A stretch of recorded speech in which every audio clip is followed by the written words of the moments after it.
नमस्कार, मी ईशा जगताप. हितगुज मध्ये आपलं स्वागत आहे.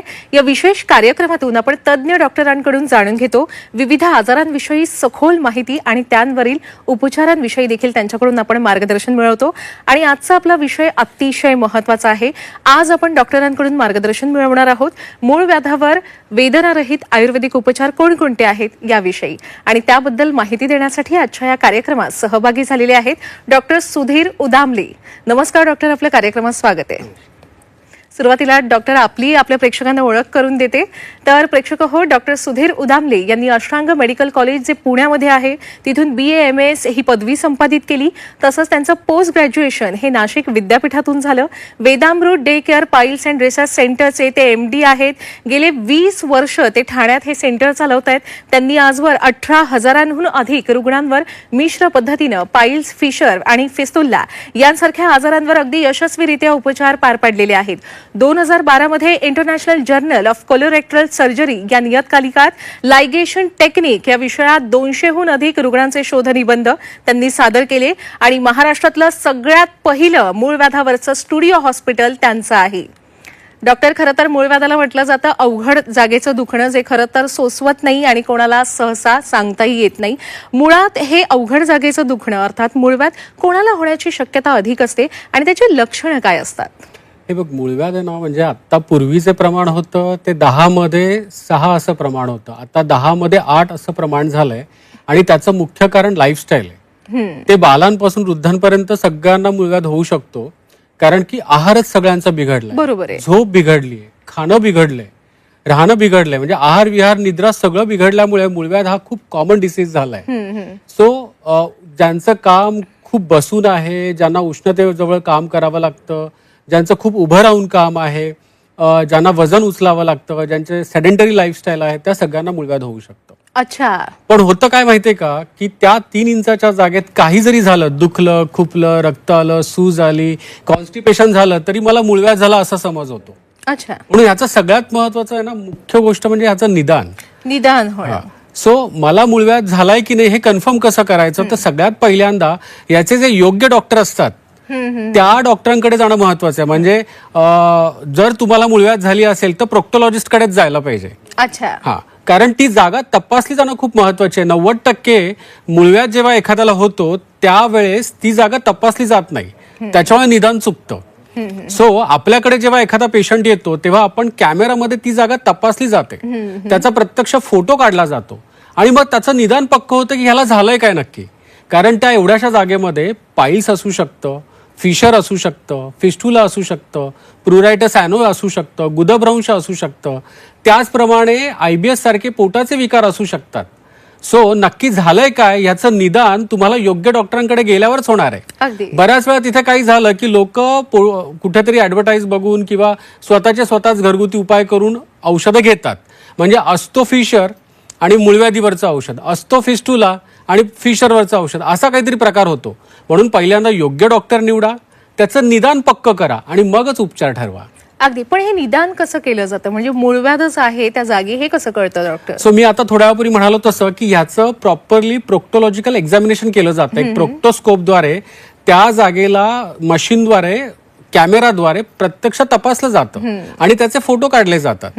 म्हणजे त्या 6 इंचाच्या जागेमध्ये नक्की फिशर आहे, फिस्टुला आहे, हे सगळं निदान प्रत्यक्ष बघितल्याशिवाय होत नाही. केवळ नाडी बघून किंवा केवळ जजमेंट घेऊन बऱ्याच वेळा निदान चुकू शकतं. अच्छा. म्हणून प्रत्यक्ष निदान हे खूप महत्वाचं आहे. अच्छा. आणि मग निदान झाल्यानंतर थेट ऑपरेशन करण्याचा सल्ला दिला जातो का? राईट. आता बऱ्याच वेळा डॉक्टरकडे जाणं लोक टाळतात, कारण त्यांना असं वाटतं की डॉक्टरकडे गेलं की ऑपरेशन करावं लागेल. परंतु बऱ्याच वेळा 60 ते 70% पेशंट्सला ऑपरेशनची गरजच नसते. ते साध्याच्या उपचाराने किंवा लाईफस्टाईल मध्ये सुधार केल्याने ते बरे होऊ शकतात. जसं मूळव्याधीमध्ये ग्रेड 1, ग्रेड 2, ग्रेड 2 पर्यंत औषधाने आजार तो बरा होतो. फिशर नवीनच झालं असेल, फिशर म्हणजे जखम होणे, नवीनच झालं असेल तर औषधाने बरं होतं. फिस्टुला मात्र औषधाने कधीच बरा होत नाही, त्याच्यामुळे त्याच्यावर उपचार करत बसू नये. त्याला जेवढा लवकर संपवता येईल कुठल्या तरी प्रोसिजर्सद्वारे तर तेवढा लवकर करावं. प्रुरायटस ॲनो म्हणजे त्वचेचा विकार आहे, खाज येणं, ह्या सगळ्या गोष्टी ह्या औषधाने बऱ्या होऊ शकतात. गुदभ्रंश औषधाने बरा होत नाही, म्हणजे गुदद्वार बाहेर येणं, मांसल भाग बाहेर येणं. पॉलिप हे औषधाने बरं होत नाही. त्याच पद्धतीने IBS नावाचा पोटाचा विकार असतो, ज्याच्यामध्ये कॉन्स्टिपेशन होणं, चिकट आव पडणं, पोटात दुखणं, हे सगळे आजार औषधाने बरे होतात. सो नक्की तुम्हाला काय आहे हे डॉक्टरांकडून जेव्हा निदान पक्क होतं, तेव्हा एखादा आजार औषधाने बरा करायचा की त्याला ऑपरेट करायचं किंवा छोटीशे प्रोसिजर्स करायचे. आणि खरं सांगू का, आजकाल ऑपरेशन असा नावाचा प्रकार राहिला नाही. कुठेही पाठीच्या मणक्यात इंजेक्शन द्यावा लागत नाही, कापाकापी करावी लागत नाही. अगदी पेनलेस पद्धतीने छोट्याशा अॅम्ब्युलेटरी प्रोसिजर्स आता आलेल्या आहेत. त्याच्यामुळे त्याद्वारे आपल्याला आजार बरा करता येतो, पण योग्य निदान आणि योग्य डॉक्टर हे अतिशय महत्वाचं. अगदीच अगदीच. आपल्याकडून उपचार घेऊन जे बरे झालेले आहेत रुग्ण, त्यांच्या काही प्रतिक्रिया आपल्यापर्यंत पोहोचलेल्या आहेत. आपण पाहूया, आपल्या प्रेक्षकांनाही दाखवूया. नमस्कार, मी कांचन नाईक, नेरळला राहते. मला फिस्टुला आणि 2 प्रकारचे पाईल्स होते. डॉक्टरांकडे आले, त्यांनी चेकिंग केलं, खूप छान प्रकारे समजून सांगितलं की अर्धी भीती माझी तिकडेच निघून गेली. त्याच्यानंतर ऑपरेशनची डेट दिली, ऑपरेशन झालं. इतकं व्यवस्थित झालं की कळलं सुद्धा नाही. आणि इकडचे जे स्टाफ आहे त्यांनी पण इतकं खूप छान म्हणजे ट्रीटमेंट दिली नाही की वाटलं नाही की आपण घराच्या बाहेर आहोत, घरात असल्यासारखंच वाटलं. त्याच्यानंतरचा जो फॉलोअप आहे तोही खूप छान प्रकारे समजून सांगितला. ऍक्च्युली आम्ही राहतो नेरळला, पण नेरळवरनं इकडे येऊन ट्रीटमेंट करायची हा थोडंसं टेन्शन होतं. पण माझी पुतणी होती, तिचं ऑलरेडी ते झालं होतं. तिने सांगितलं की काकी खूप छान आहे, म्हणजे आपल्याला जाणवत पण नाही की आपलं ऑपरेशन झालंय किंवा आपल्याला काही त्रास होता आहे. सगळं तिचं ऐकलं आणि इथे येऊन केलं डॉक्टरांचं इथे ऑपरेशन. खूप छान, म्हणजे मी आता सॅटिस्फाईड आहे. ऍक्च्युली माझा क्लेरिकलचा जॉब आहे शाळेत, तो सुद्धा मी आता गेल्या सोमवारपासून व्यवस्थित करू शकते आता. आणि आता तसं बघितलं तर महिना होईल आता, पण त्रास वगैरे पण काही नाही. जो थोडाफार आहे तो डॉक्टरांशी बोलूनच पूर्णपणे निघून जातो. जी त्यांनी मेडिसिन दिली आहेत ती रेग्युलर घेते, त्याच्यामुळे खूपच त्रास कमी झालेला आहे. आणि मी सगळ्यांना सजेस्ट करीन की त्यांनी सगळ्यांनी यावं आणि इथे एकदा तरी येऊन ट्रीटमेंट घ्यावी, की त्यांचा पण माझ्याप्रमाणे निम्मा त्रास बोलण्यातच सरांचं पूर्ण निघून जाईल आणि निम्मा सर्जरी झाल्यावर जाईल. त्यामुळे सगळ्यांना मी नेहमी एकच सांगेन की खरंच या आणि तुम्ही स्वतःचा अनुभव घ्या. धन्यवाद. नमस्कार, मी प्रणिती समीर भाताडे. मला पाईल्स आणि फिशरचा त्रास होता.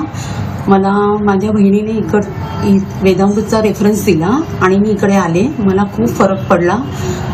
माझं ऑपरेशन झालं आणि मला भरपूर फरक आहे. मला सोरायसिसचा पण त्रास होता, त्यामध्ये पण मला खूप फरक आहे. खूप माझं सोरायसिस पण बरं झालेलं आहे आणि आता मी खूप बरी आहे. आणि डॉक्टरांनी पण खूप सपोर्ट केला, रुपेश डॉक्टरांनी पण खूप सपोर्ट केला आणि इकडचा स्टाफही खूप चांगला आहे. आणि तुम्हालाही इकडे काही तक्रार असेल तर तुम्ही येऊ शकता. खूप चांगलं मला ट्रीट केलं, खूप चांगलं, म्हणजे खूप मी आता बरी आहे, खूप ओके आहे. आता मला काही त्रास नाही आहे. पाईल्सचा, फिशरचा काही त्रास नाही आहे.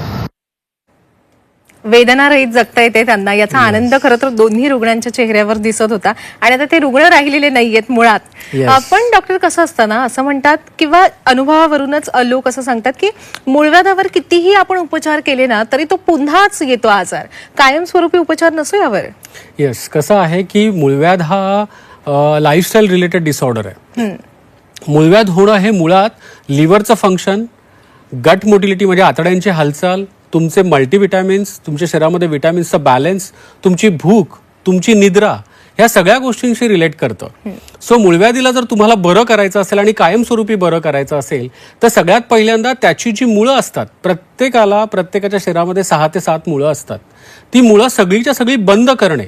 जोपर्यंत त्याची रसद बंद होत नाही तोपर्यंत ते पुन्हा पुन्हा होत राहतं. अच्छा. सो सगळ्यात महत्वाचं त्याची रसद बंद करणे, म्हणजे ते पाय श्रिंक होतात. आणि दुसरी गोष्ट लाईफस्टाईल सुधारणा.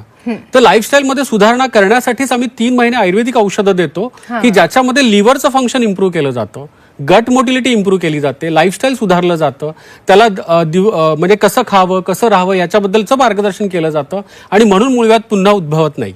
सो मुळावर घात केल्याशिवाय मूळव्याध मुळापासून जात नाही. म्हणून बऱ्याच वेळा साधं ऑपरेशन केलं, साध्या पद्धतीचं कटिंगवालं ऑपरेशन केलं तर ते पुन्हा उद्भवतं. जसं एखाद्या झाडाची फांदी तोडली तर पुन्हा एका वर्षानंतर उद्भवणार आहे, पण त्याच्या झाडाच्या मुळांना पाणीच मिळू दिलं नाही तर ते सुकून मरणार आहे, जाणार आहे.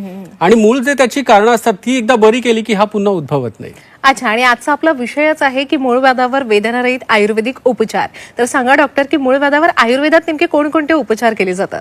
हे बघ, आयुर्वेद शास्त्र आहे ना, हे 5000 वर्ष जुनं शास्त्र आहे आणि हा आजार पण तेवढाच जुना आहे. म्हणजे असं नाही की हा आत्ताच्याच लोकांना होतोय. तर त्या काळामध्ये आपल्या ज्या ऋषीमुनींनी काही त्याच्या पद्धती शोधून काढलेल्या आहेत. जसं प्रतिसारणीय क्षार आहे, ज्याला आम्ही क्षारपतन टेक्निक म्हणतो. कसं आहे की एकदा का मुळं बंद केली त्याची, बांधणे हा जो प्रकार आहे ना, हा आयुर्वेदातून ओरिजिनेट झालेला आहे. त्याचं मुख्य ओरिजिन आयुर्वेदात आहे. आता ह्या बांधण्याच्या वेगवेगळ्या पद्धती असतात. मूळव्याधीची मुळं बांधणं ही जवळपास 7 ते 8 पद्धतीने ते केलं जातं. अच्छा, ते पाईल्सच्या स्वरूपानुसार असतं. म्हणजे प्रत्येकाचा पाईल्स सेम असतो अशातला भाग नाही. म्हणजे प्रत्येकाच्या मूळव्याधीचं जे स्वरूप आहे त्या पद्धतीने कुठली पद्धत वापरायची हे ठरलं जातं. त्याचप्रमाणे त्याला कुठला प्रतिसारणीय क्षार लावायचा हेही ठरतं.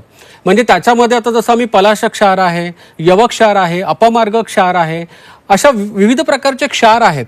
त्या व्यक्तीनुसार ते क्षार लावले जातात. ते क्षार लावल्यामुळे ते त्याच ठिकाणी हिमोकोॲग्युलेट होतात आणि ती जागा फ्लॅट होते. म्हणजे ऑन टेबल हे पेशंट अगदी पाईल्स मुक्त होतात. म्हणजे बघ, मुळंही बंद केली आणि वाढलेला भाग सुद्धा या प्रतिसारणीय क्षाराने आपण गळून पाडलेला आहे. सो त्याच्यामुळे आयुर्वेदामध्ये हे प्रतिसारणीय क्षार हे एक प्रकारचं मॅजिकल मेडिसिन आहे. आता हा झाला एक प्रकार. त्याच पद्धतीने बांधण्यासाठी सुद्धा विविध प्रकारचे धागे वापरले जातात. ते बांधल्यानंतर 7 दिवसात पाईल्स काळा पडून गळून जातो आणि कुठलीही जखम होत नाही, वेदना होत नाही आणि पेशंटचं हे जे काही केलं जातं हे कायमस्वरूपी असतं. बरं, पेशंटला कळतही नाही पाईल्स कधी गळून पडला ते, आणि आयुष्यात पुन्हा हा कधी पाईल्स त्याला उद्भवत नाही, कारण त्याची मुळं बंद केलेली आहेत, त्याचं पालित्य केलेलं आहे आणि शिवाय लाईफ डिसऑर्डर्स त्याच्या कव्हर केलेल्या आहेत, त्याचं लिव्हरचं फंक्शन इम्प्रूव्ह केलेलं आहे, त्याला डाएट प्लॅन दिलेला आहे. तर ते पाईल्स होणार कुठून? सो ह्या नवीन आयुर्वेदिक टेक्निकने मूळव्याधी कायमस्वरूपी आपल्याला बरी करता येते. अच्छा, क्षारसूत्र आणि सूत्रबंधन या 2 पद्धतींविषयी आपण माहिती दिली, बरोबर? येस डॉक्टर, या 2 पद्धतींमध्ये आता सविस्तरपणे आपण सांगितलेलंच आहे, पण तरी सुद्धा काय फरक असतो हे सुद्धा सांगा, आणि कोणत्या नेमक्या दुखण्यावर या 2 उपयुक्त पडतात?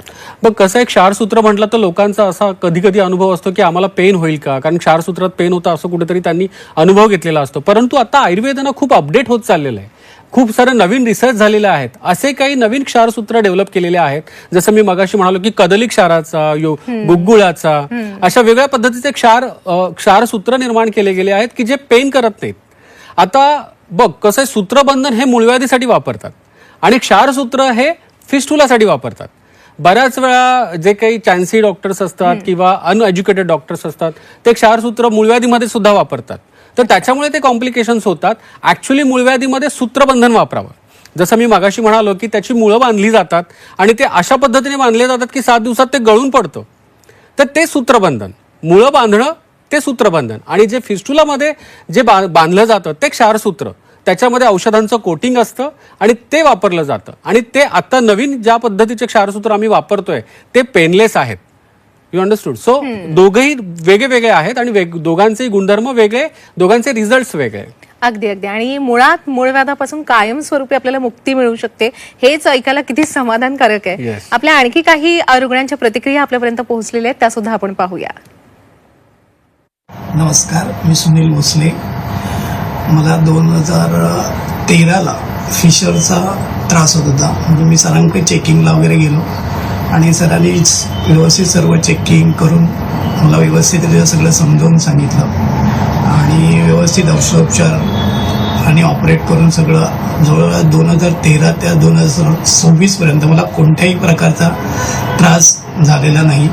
आत्ता थोडंसं मला डायजेशन वगैरे याच्यामुळे थोडंसं टॉयलेटला त्रास व्हायला लागला, म्हणून सरांच्या मी नवीन हॉस्पिटलला जे घोडबंदर रोडला दोस्तीच्या इकडे आहे तिथे मी आता सध्या भेट द्यायला सरांशी भेटलो. सरांनी मला चेकिंग वगैरे केलं, सर्व स्टाफ वगैरे सगळं छान आहे, व्यवस्थित समजून वगैरे सांगितलं आणि खूप छान अनुभव आहे की अगदी घरच्याप्रमाणे ते सगळं समजावून सांगून कुठल्याही प्रकारे घाबरवणं वगैरे काहीच नाही आणि त्याप्रमाणे सांगतात. आणि आताचा जो मला परत झाला ते त्यांनी सगळं सांगितलं समजावून, गोळ्या वगैरे कशा घ्यायच्या काय घ्यायच्या, 4-5 दिवसात मला व्यवस्थित आराम मिळेल.